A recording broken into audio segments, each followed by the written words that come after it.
वकील बहू। जनक पेशे से एक बहुत अच्छी वकील थी, लेकिन कहते हैं ना, बहू कितनी भी बड़ी तोप क्यों ना हो, सास के सामने तो भीगी बिल्ली ही होती है। अरे जनक, क्या बात है? आज रोटी नहीं मिली अभी तक। ये तेरा कोर्ट नहीं है जो आज फैसला ना हुआ तो कल की तारीख मिल जाए। रोटी तो रोज वक्त में चाहिए। हाँ। माँ जी, रोटी तो कब की बन गई। मैंने आपको कहा तो खाना खाने के लिए, आपने शायद सुना नहीं होगा। ओहो हो, जज नहीं हूं मैं तेरे कोर्ट की, सास हूं सास। कोई दलील फालतू की मत देना यहाँ। बहुत जानती हूं मैं इन वकीलों को। अपनी बात ऊपर रखने के लिए झूठ बोलने में जरा भी नहीं सोचते। तभी वहां जनक के ससुर आ जाते हैं। अरे भाग्यवान, क्यों बेचारी के काम को कोसती रहती है हमेशा। मैं भी तो था वहां जब ये आई थी तुझे रोटी खाने को बुलाने के लिए। सास को तो अब गुस्सा आ जाता है कि कैसे किसी ने बहू की साइड ले ली। अरे वाह जी वाह, वो तो मैं जानती थी कि कोई ना कोई गवाह तो ये पेश कर ही देगी। पर मैं तो अब सीधा खाना खाकर सोने जाऊंगी। मुझे आदत नहीं है किसी से बहसा बहसी करने की। पता नहीं कैसे ये वकील इतना दिमाग लगाकर खुद तो झूठ बोलते ही हैं, साथ में झूठे गवाह भी ले आते हैं। जनक को सास के ताने सुनने की अब आदत सी पड़ जाती है। एक दिन जनक वकील की ड्रेस पर काला कोट पहनकर कोर्ट के लिए निकल ही रही होती है कि अरे कहाँ चली काला कौवा बनकर? टोक दिया ना। अब कोर्ट तो वकील वाली ड्रेस पहनकर ही जाऊंगी ना। वाह भाई वाह, दामिनी तो मैंने भी देखी है। सन्नी पाजी ने ऐसा ही कोट पहना था और कहा था कि तारीख पर तारीख, तारीख पर तारीख। मतलब कि कोई बात करनी है तो बोलिए, वरना वक्त नहीं है मेरे पास खराब करने के लिए। अरे पता नहीं तुझ में क्या देखा मेरे बेटे ने, सारा दिन वकीलों वाली बहस करती है, भोली भाली सास के साथ। अच्छा सुन, जो इतनी बहस मेरे आगे करती है ना, जरा अपने बॉस से कर ले, जो 1 साल भी ना हुए तेरी शादी को और काले कपड़े पहना दिए। अंदर जा और लाल कोट पहन कर आ, पता तो चले कि नई नवेली शादी हुई है। अरे माँ जी, कोर्ट में मेरा बॉस क्या करेगा? ये तो पूरे देश की ड्रेस है वकीलों के लिए। लेकिन सास तो ठहरी सास। अच्छा, तो कोई जरूरत नहीं है 2-4 साल कोर्ट जाने की। शादी थोड़ी पुरानी हो जाए तब इजाजत दे दूंगी मैं तुझे काले कपड़े पहनने की। अब क्या था, मन मारकर जनक को लाल रंग का कोट पहनकर कोर्ट जाना पड़ता है। उसके जाने के बाद आहा, बड़ी आई पूरे देश की ड्रेस की बात करने वाली। अरे पहना दिया ना लाल कोट। अब सास आए दिन या तो जनक को उसके काम का ताना देती, या फिर उसका काम छुड़वा देने की धमकी।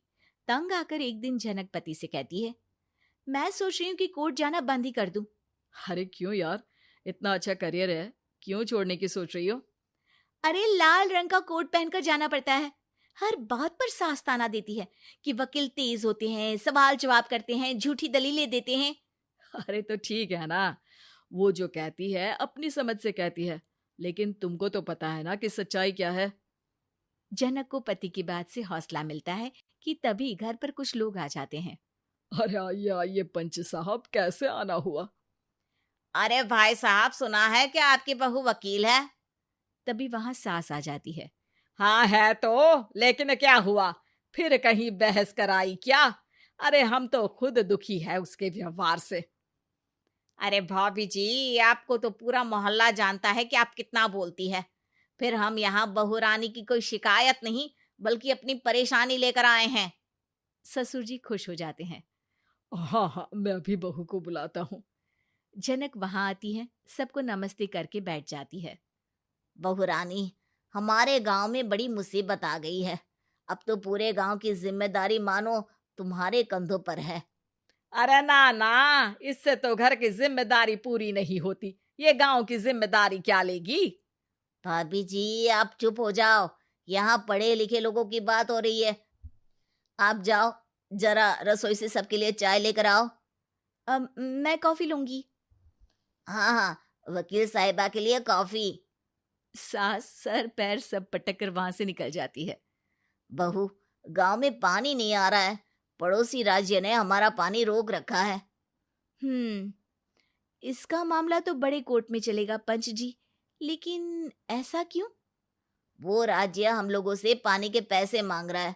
अब आधे गांव में पानी की सप्लाई खत्म हो गई है बहुरानी। अच्छा पंच साहब, बात गांव की है तो मैं जरूर केस लड़ूंगी। यहाँ एक बार फिर सास की एंट्री हो जाती है। अरे वाह जी वाह, ये काम करवा लो, आप हमारी बहू से बहुत अच्छा करती है। मैं हूं सीधी सादी सास। इस लड़की ने कैसे लड़ लड़ कर मुझे साइड कर रखा है, ये तो अब आपको पता चल ही जाएगा। अरे भाभी जी, आपकी आवाज तो पूरे गांव को सुनाई पड़ती है जब आप बहू रानी को सुंदर वचन सुना रही होती हैं। अरे वकील बहू मिली है, फक्र करो फक्र। हाँ जी हाँ, सारी फकर तो हम लोग ही करें। खैर, अब जो केस लड़ेगी और पानी गांव में आ जाता है तो पंच साहब लिख कर देना होगा कि हैंड पाइप में सबसे पहले मेरी बाल्टी और घड़ा भरेगा। अरे फिर तो हम बहू रानी के नाम पर घर पर ही सप्लाई दे देंगे, लेकिन ये इतना आसान नहीं है। बहू, गांव के पास अभी वकील करने की भी पैसे नहीं है तो। अरे पंच साहब, ये मेरे गांव का मामला है, मैं आपसे एक भी पैसा नहीं लूंगी। सास को बहू की बात पर गुस्सा आ जाता है, लेकिन सबके जाने के बाद झनक मन लगाकर गांव की परेशानियों को दूर करने में लग जाती है। और वो दिन भी आता है कि झनक केस जीत जाती है। अरे आज तो प्लम्बर आकर घर तक पाइप लगा गया है। खुश हो जाओ, मेरे कारण तुम लोगों को घर के अंदर ही पानी मिल जाएगा।